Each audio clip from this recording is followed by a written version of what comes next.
Olá, boa tarde a todos. Bem-vindos a mais um episódio de Saúde em Debate, a nossa live semanal do Hospital Alemão Oswaldo Cruz. Eu sou o Dr. Marcelo Risso, ortopedista, especialista em coluna, do Centro Especializado de Ortopedia do Hospital Alemão Oswaldo Cruz, e hoje estou aqui com o Dr. Leonardo Rivera, fisioterapeuta, especializado em gerontologia e ortopedia, que trabalha na unidade de internação do Hospital Alemão Oswaldo Cruz.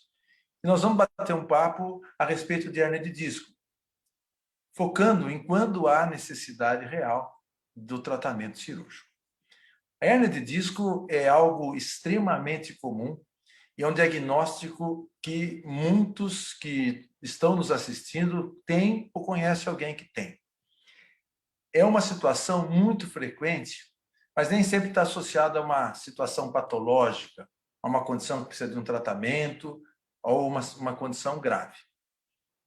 E, baseado nisso, hoje, eu e o Leonardo vamos discutir esse tema e pedimos que todos enviem perguntas para o nosso chat, para a gente poder interagir e atender ao máximo da nossa audiência aqui que tem interesse nesse assunto.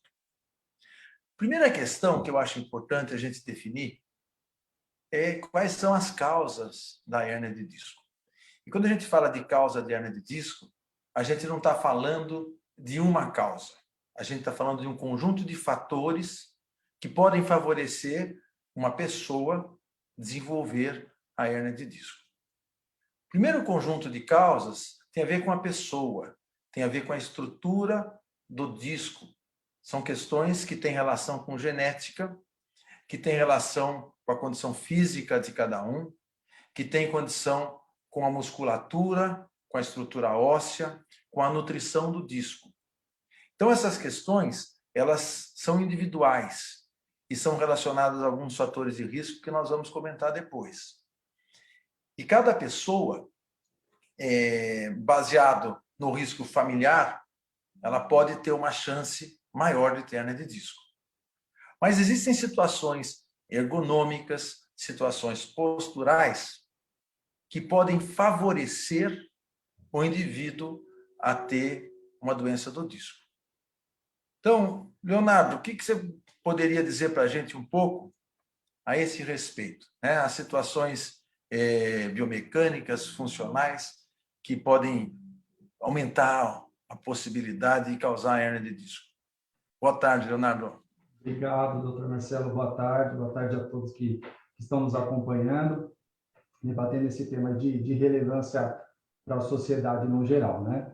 Então, falando um pouquinho sobre essa questão, né, de características, né, de meios que a gente sabe que pode ser desencadeado a hérnia de disco, acho que um ponto bem importante da gente salientar é a questão mesmo comportamental, né? A questão dos hábitos de vida também, que tem a gente já sabe que tem um impacto importante. Não só o impacto dos movimentos que a gente faz, né, durante o dia, dos movimentos da nossa coluna, e da maneira que a gente se posiciona durante a nossa rotina diária, né, em relação à posição de trabalho, posições que desfavorecem as movimentações, ou até mesmo a ausência de estímulo físico, né? A ausência de estímulo físico, de exercícios ou de fortalecimento, principalmente dos músculos abdominais, a gente já é sabido que favorece a uma sobrecarga. Então, acho que nesse sentido, o hábito de se manter ativo, né, para quem ainda não tem hérnia, é um fator bem relevante, e fatores de entendimento sobre posição de trabalho, movimentos mais adequados para evitar essa sobrecarga na coluna. E de primeiro momento, já evitar o desencadeamento dessa hérnia e dessa queixa de dor que, na maioria das vezes, aparece para nós, né, doutor Marcelo? Realmente, Leonardo, existe algum tipo de movimento ou de esforço, por exemplo, para quem faz academia, que você destacaria como um movimento, um exercício de risco maior para a coluna, especialmente para a coluna lombar? Perfeito. Eu acho que esse é um ponto bem importante da gente falar, que é a questão, a gente fala do movimento de flexão, né, que é aquela curvatura, aquela inclinação anterior, aquela inclinação para frente, que normalmente, em alguns exercícios, não só no ambiente da academia, mas no ambiente da reabilitação, é exigido. Qual não é o problema, não existe problema em fazer a flexão da coluna, né?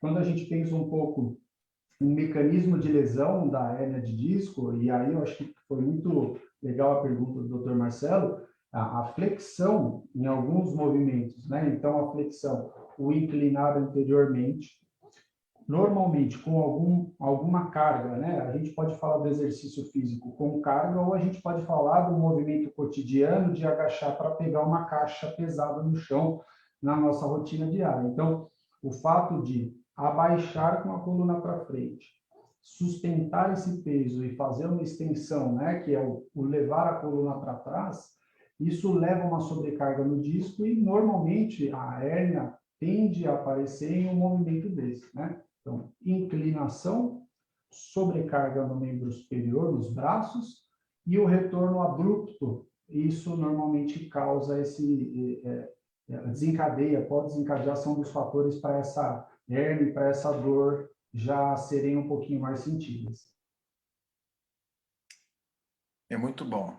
Isso é uma questão muito relevante, né? Quer dizer, fazer movimentos, né? Quando a gente está preparado para fazer o movimento, muitas vezes a gente não tem problema, né, de dor. Às vezes a dor ou a lesão do disco, ela vem de um movimento inesperado, né? De uma situação banal, de abaixar para pegar um papel no chão, uma caneta, porque você não está pensando que você vai fazer aquele esforço. Acho que isso é bastante importante também, Leonardo. Muitos pacientes que nos procuram, né? Procuram a partir de um movimento banal.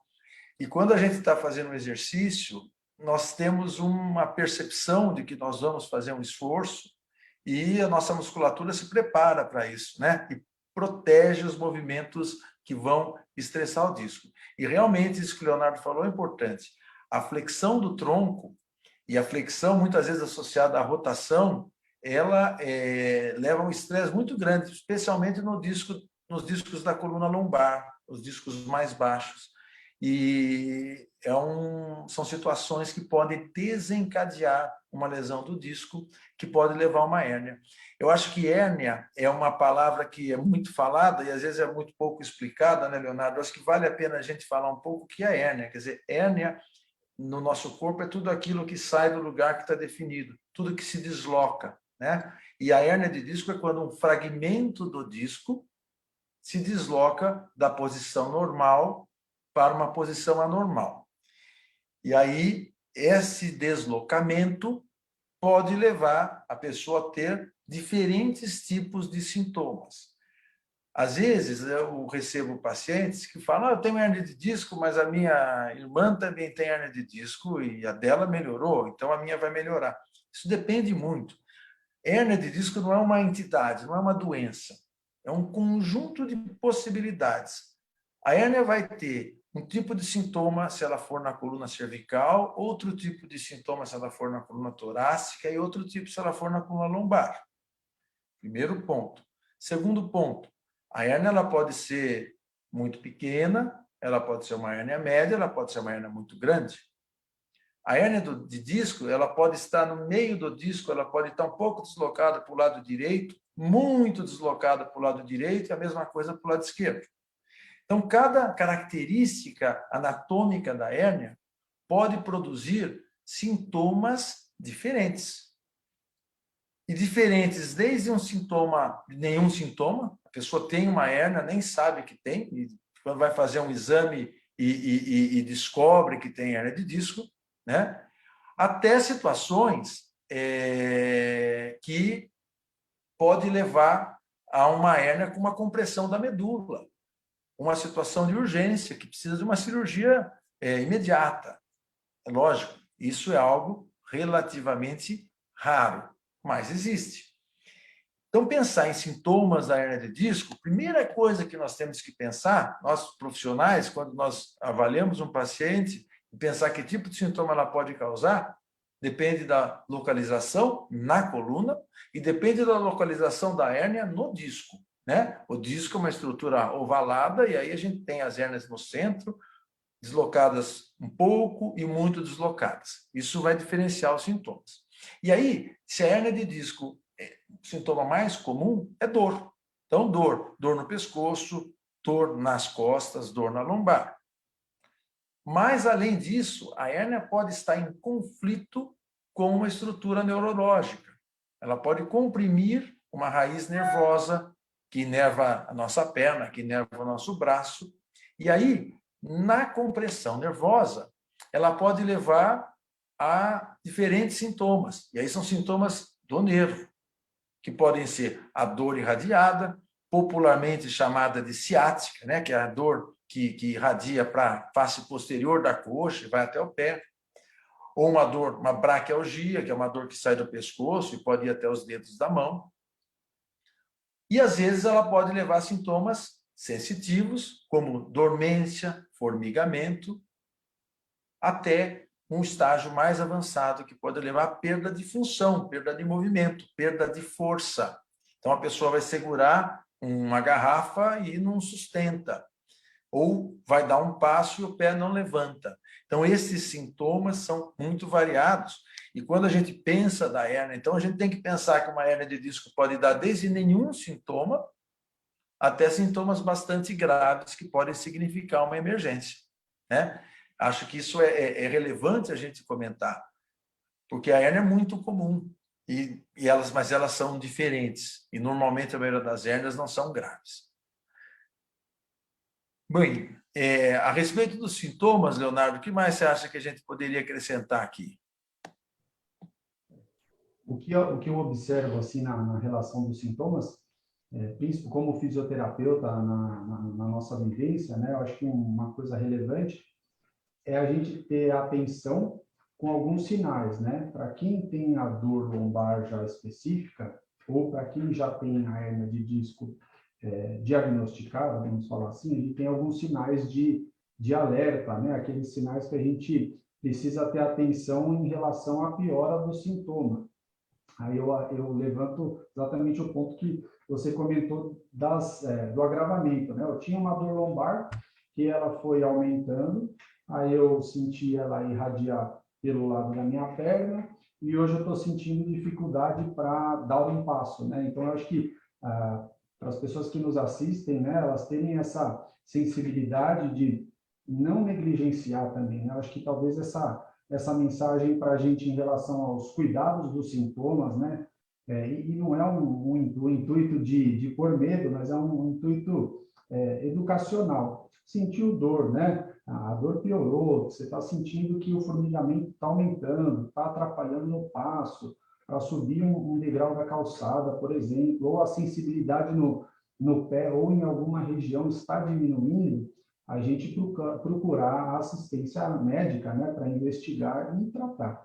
Esses sintomas que normalmente a gente acompanha, né, dor pontual na lombar, dor irradiada, que já é um grau um pouquinho diferente de uma dor lombar específica, eu acho que são pontos que você bem comentou e que eu também acho que é o que a gente encontra na maioria das vezes no cotidiano, né, nos nossos atendimentos. Então, eu acho que exatamente esses.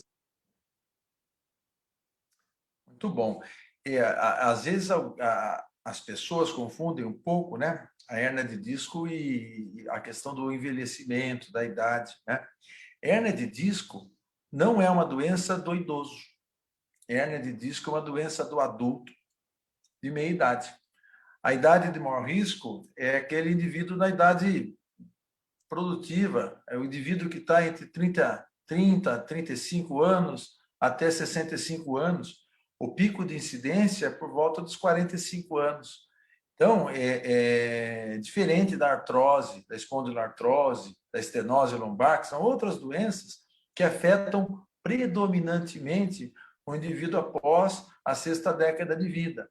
Então, é uma doença que acomete mais jovens. E, lógico que existem fatores de risco individuais, como eu falei no começo, né? A hereditariedade é importante.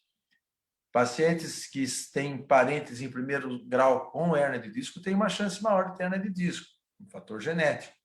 Agora, Existem fatores ambientais que favorecem, e sem dúvida nenhuma, sedentarismo, obesidade e o tabagismo são fatores que favorecem sim ter hernia de disco. Às vezes me perguntam por que o cigarro pode levar a hernia de disco. Pelo mesmo motivo que o cigarro leva à obstrução das artérias coronárias por arteriosclerose e provoca o infarto do coração, ele também obstrui os pequenos vasos que nutrem a placa vertebral que vai nutrir o disco intervertebral.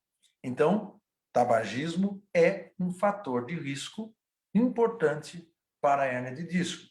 E se alguém fuma, tem aí mais um motivo para parar de fumar. Bom, fora isso, né, eu acho que é importante a gente falar um pouco de tratamento, né, Leonardo? Acho que o nosso tema hoje aqui é de tratamento, falar um pouco também de tratamento cirúrgico, né? Mas a hérnia tem vários tipos de tratamento. A maior parte dos pacientes que serão tratados de hérnia de disco, eles serão tratados uma modalidade de tratamento chamada tratamento conservador, que envolve medicamentos, que envolve a fisioterapia, que envolve toda uma reabilitação física, postural, e isso é o tratamento da maior parte das pessoas, né? O que você tem a dizer um pouco disso, Leonardo? Além dos medicamentos, como é que a gente pode agir, né, no tratamento dos pacientes com hernia de disco, na reabilitação, na fisioterapia? Eu acho que isso é um ponto bem importante, né? E aí a gente pensar naquela pessoa que tem hernia de disco e que tem alguns momentos, vamos dizer assim, né? Um momento inicial, que você tem uma dor aguda, né?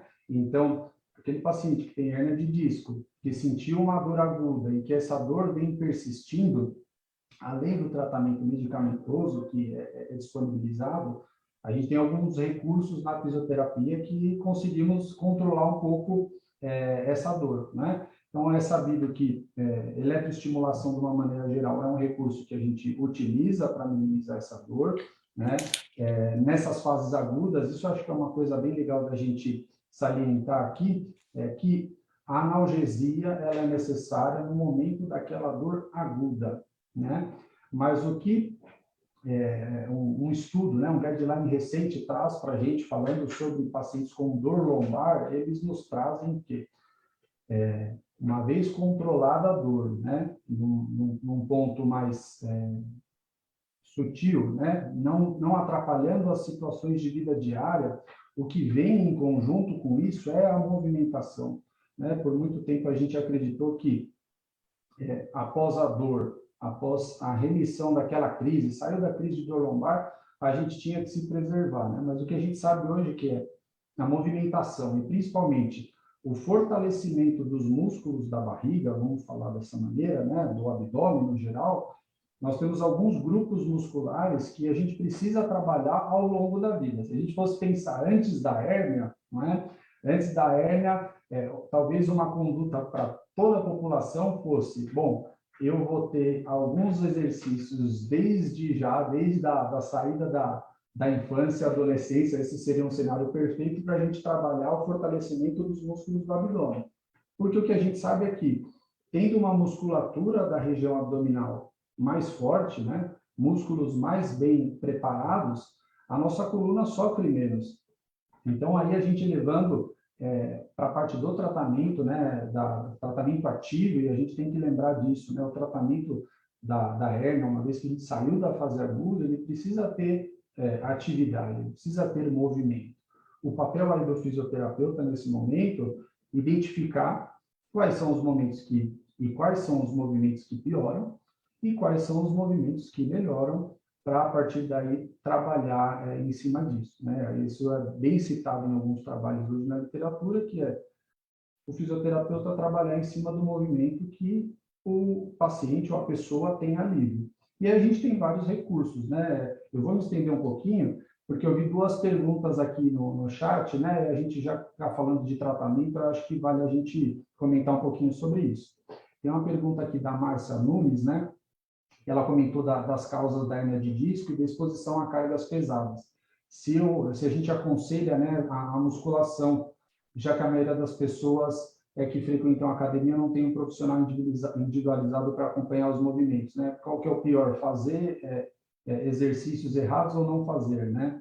Eu acho que aí o ideal, quando a gente fala do tratamento em si, eu acho que é interessante, sim, a gente pode pensar nos exercícios de academia com fortalecimento antes dessa fase aguda, né? É uma coisa importante não estar na fase aguda com aquela dor intensa, ir fazer o exercício com carga, isso é uma coisa que normalmente a gente não orienta, mas o exercício fora da crise, ou aquele paciente, aquela pessoa que tem hernia de disco e que não tem queixa, com um exercício bem acompanhado, cabe sim. Tá? Algumas ressalvas com relação ao cuidado com o movimento, cuidado com o alinhamento.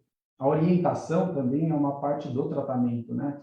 A gente tem a parte de orientação de cuidado, e alguns estudos falam muito sobre a educação do indivíduo, sobre o que se deve, o que não se deve fazer, e o melhor do que isso, né? Como fazer o movimento sem ter uma piora, ou um agravamento, ou um início de sintoma. E aí outra pergunta embaixo é se a prática de Pilates pode ajudar e se a musculação pode piorar essas lesões. Isso é uma pergunta bem frequente. O Pilates, ele ajuda, mas uma coisa, assim como a musculação, isso é uma coisa que é sabida, não é?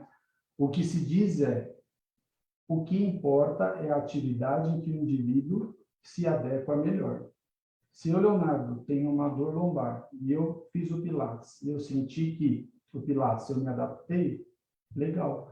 O objetivo central aí vai ser trabalhar o foco das musculaturas abdominais. Então, obviamente, com cuidados, com orientação, bem orientado, mas o trabalho ativo, isso é o que os estudos trazem para a gente. O trabalho ativo dessa musculatura, dessa região, é o que agrega na nossa contenção assim do quadro, né? Aproveitando aqui também, Leonardo, tem uma pergunta da Kátia Paiva que fala da quiropraxia, né? Se é benéfico no tratamento. O que você tem a dizer? Esse é um outro dado que normalmente, essa pergunta normalmente algumas pessoas nos fazem, né? E eu acho que é interessante a gente contextualizar. A quiropraxia vai trazer, na grande maioria das vezes, um alívio, não é? A mobilização de estruturas vertebrais, né? Que normalmente a quiropraxia traz, ela traz alívio. O que eu acho que vale a gente salientar aqui é o momento em que essas mobilizações vão ser feitas e qual é a sintomatologia do paciente que está fazendo.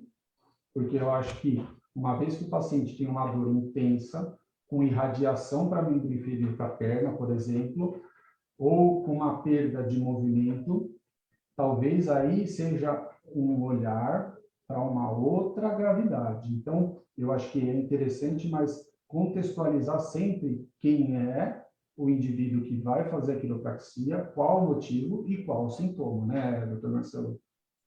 Eu acrescentaria também, além de tudo isso, que tipo de hérnia, né? Porque tem hérnias de disco, por exemplo, hérnias torácicas, é absolutamente contraindicado, né?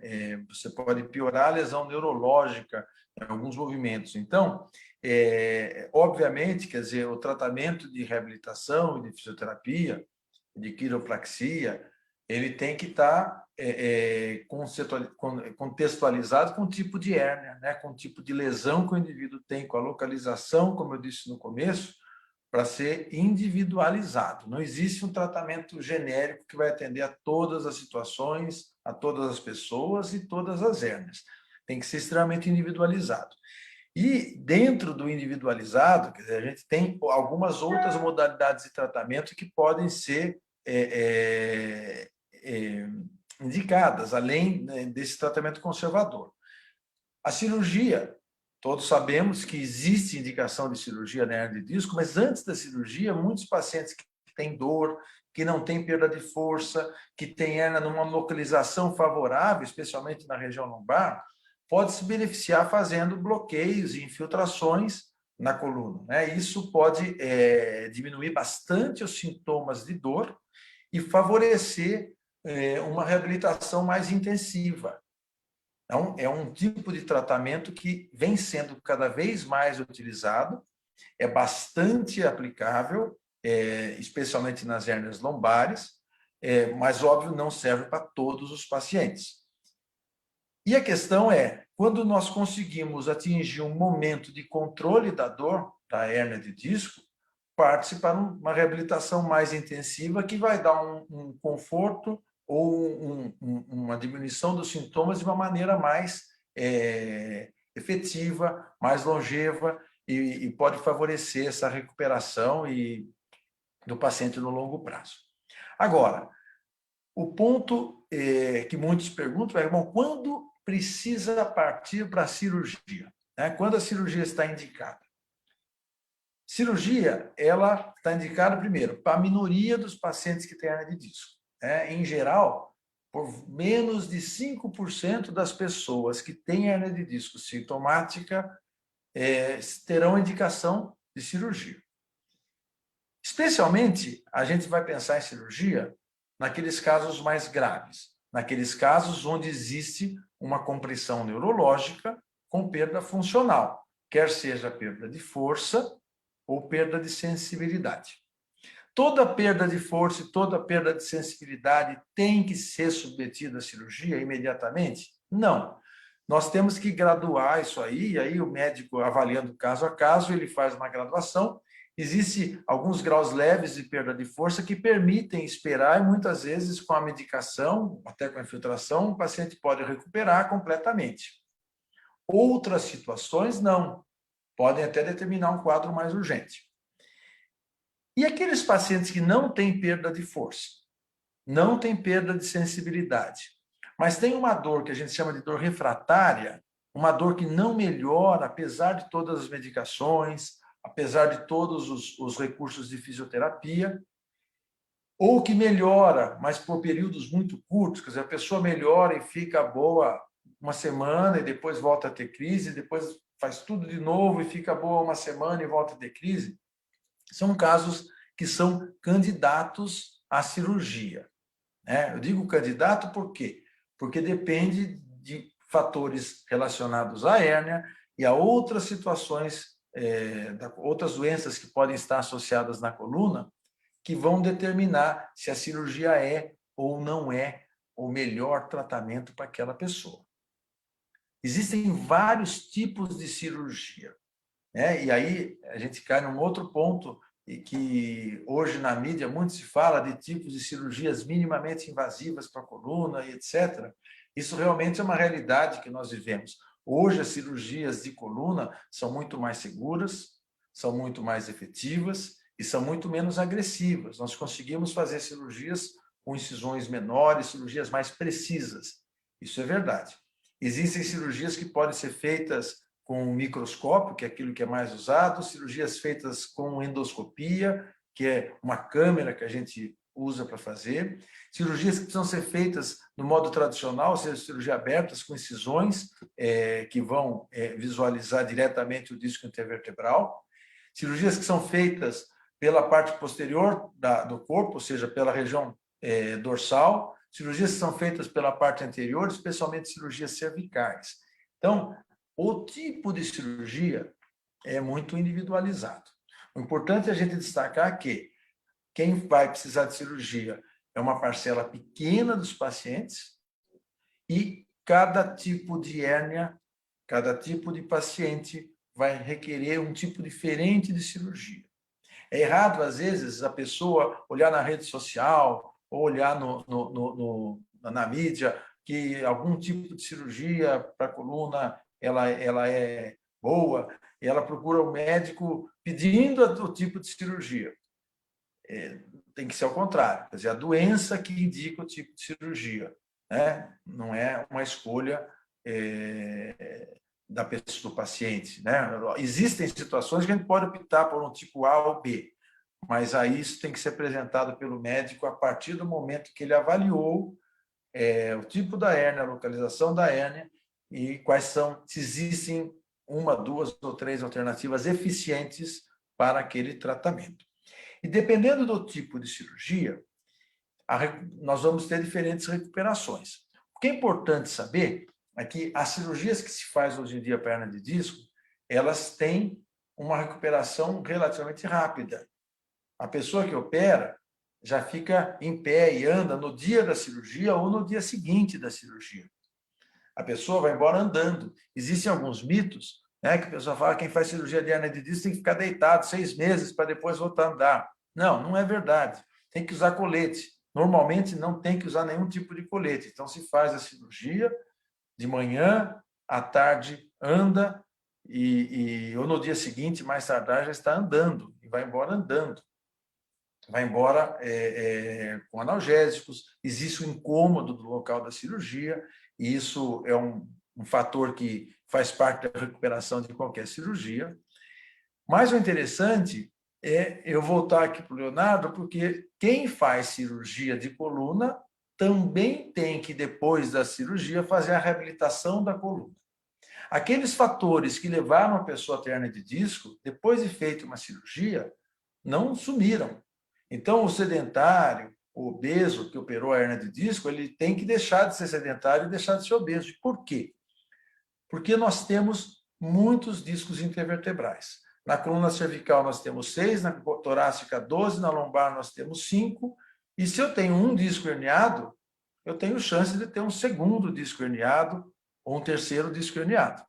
Então aí, né, Leonardo, é importante que a pessoa que teve uma hernia de disco, que precisou operar, se conscientize que ela precisa reabilitar, não é?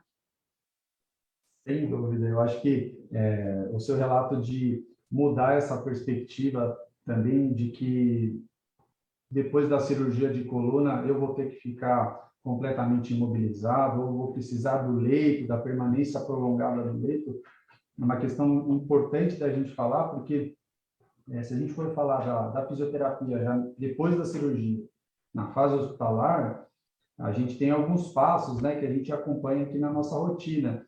E aí, desde a questão educacional, dentro do hospital, da orientação de exercício, de movimento adequado, não é? Quais movimentos nós devemos fazer, a gente não deve fazer depois da cirurgia, ou melhor do que isso, qual é o movimento que eu devo fazer para não trazer sobrecarga, orientação de ativação desses músculos, contrair melhor essa região, para uma vez que saiu do hospital e vai começar a reabilitação, já entender aquilo que se deve fazer e os cuidados que se pode encontrar, né? Que na verdade que a gente precisa fazer para o sucesso da cirurgia também, né? Que eu acho que envolver o sucesso da cirurgia é a mudança de hábito também, né? Do que o Dr. Marcelo comentou, em compreender que o exercício específico para essa região, do melhorar a força da perna quando se teve uma diminuição de força da perna, em algum caso específico de hérnia com essa compressão,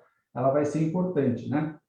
Principalmente para que a gente controle e essa região que foi, em algum momento, sofreu essa lesão, ela tenha uma estrutura agora, após a cirurgia, bem estruturada, bem fortalecida, para ter uma qualidade de vida melhor, né? Depois que eu acho que esse é o grande propósito da cirurgia e principalmente da fisioterapia, né? Restabelecer essa questão da função e melhorar a qualidade de vida de quem teve dor por tanto tempo e perda de movimento em alguns casos também, né? Sim, a cirurgia não é um fim, né? Acho que esse fator é determinante, né? E quando a gente fala de tratamento de coluna, a gente tem que sempre abordar o tratamento multidisciplinar, né? Nada que a gente faz, não só em coluna, mas em toda a ortopedia, termina no ortopedista, termina na cirurgia. E a abordagem multidisciplinar, envolvendo a fisioterapia especialmente, é muito importante. As cirurgias de coluna, elas não são tratadas, realizadas só por ortopedistas especializados em coluna, também são realizadas por neurocirurgiões especializados em coluna, que têm, igualmente, né, são duas especialidades que podem se dedicar a essa especialização e atuação na área de cirurgia de coluna. E aí a neurocirurgia e a ortopedia, junto com a fisioterapia, podem oferecer o melhor resultado, o melhor tratamento para esses pacientes, né? Aí, uma pergunta que se faz bastante, quer dizer, que quem teve uma hérnia de disco, se a hérnia pode voltar, né? E, infelizmente, a resposta é sim. aonde se fez a cirurgia de hérnia de disco, pode-se ter outra hérnia de disco, pode-se ter uma recidiva da hérnia de disco, né? Não é comum. Aproximadamente 5% dos pacientes que fizeram cirurgia de hérnia de disco podem ter que fazer outra cirurgia de hérnia de disco, né? Pode ter um retorno da hérnia de disco, uma recidiva, como a gente chama. Mas é algo incomum, especialmente naqueles pacientes que fazem uma boa reabilitação após. Esses pacientes têm menos chance de ter a temida recidiva da hérnia de disco, né? Bom, aqui eu tenho uma pergunta, deixa eu ver as outras perguntas. Tem a senhora Sônia Paiva pergunta se quem tem hérnia de disco pode fazer academia, e a resposta é sim, pode e deve, logicamente supervisionado, dependendo do tipo da localização da hérnia de disco, isso é bem indicado. A atividade física sempre é importante como um adjuvante no tratamento das doenças da coluna, né? A senhora Maria Cecília pergunta que quem sabe que tem hérnia de disco, o que não deve fazer. Eu acho que o mais importante do que não se deve fazer, que não deve fazer esforços excessivos, mas o mais importante, quem tem hérnia de disco, é se manter ativo, controlar peso, ganhar musculatura, porque isso vai favorecer uma qualidade de vida melhor, menor incidência de recidivas da dor e de crises. É fundamental, e aí eu acho que a gente já está caminhando para o nosso encerramento aqui, é a gente saber que a hérnia não tratada, ela pode melhorar. Existem pessoas que têm hérnia de disco e não tratam, e elas melhoram, mas melhoram por um período. E aí a dor tende a voltar de uma forma cíclica e recorrente. E aí essas pessoas que têm dor cíclica e recorrente desenvolvem uma forma de dor chamada de dor crônica. E a dor crônica, ela requer um outro tipo de tratamento, porque ela é uma dor que muitas vezes, até tratando com cirurgia hérnia de disco, ela não passa. É uma dor que ela fica como se fosse uma cicatriz no cérebro da pessoa. E aí ela fica retornando e recorrendo, mesmo após o uso de analgésicos, o uso de tratamentos potentes de analgesia e mesmo após a cirurgia.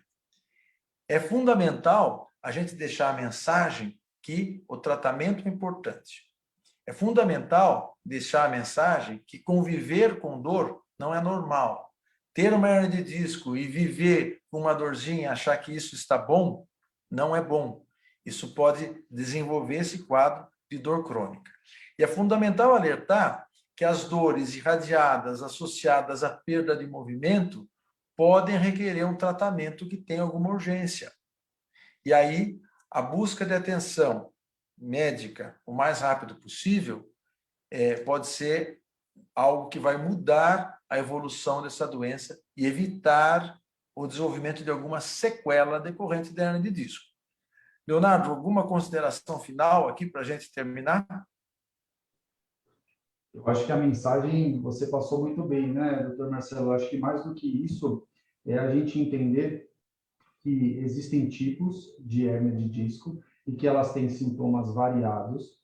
E da minha parte específica, né, sobre reabilitação, sobre exercícios específicos para a hérnia de disco, é a gente entender que aquele paciente que tem uma hérnia de disco e que ele, em determinado momento, ele não tem uma queixa, ou essa queixa diminuiu, ele tem a necessidade de estar exposto a algum exercício físico, né?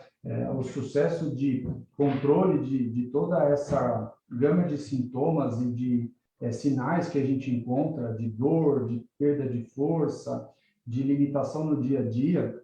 A gente tem a parte específica do mecanismo da hérnia, mas a gente tem a nossa questão de proteção, né? E aí eu vejo muito proteção, eu acho que essa mensagem para a gente ficar em mente faça o exercício, se expõe a alguma atividade que te fortaleça os músculos abdominais, tem a orientação de um bom profissional para conduzir isso, né? Ou de algum profissional que te dê essa orientação do que se deve ter cuidado quando você já tem uma hérnia, e não deixe de se movimentar, porque o tratamento da hérnia, ele passa pelo controle de dor, mas ele também tem uma via que eu acho que em determinados momentos ele vai ser contínuo, que é o exercício, né? O fortalecimento de uma maneira geral de algumas musculaturas, mas principalmente da abdominal. Então, o sucesso passa também pela movimentação, uma vez que a dor bem controlada e uma equipe bem alinhada para a proposta de controle de dor e promoção de qualidade de vida, que eu acho que é o nosso objetivo, né? Muito bom. Bom, eu quero agradecer a presença de todos, dizer que esse conteúdo da nossa live de hoje está gravado e poderá ser assistido no Facebook, no YouTube do Hospital Alemão Oswaldo Cruz.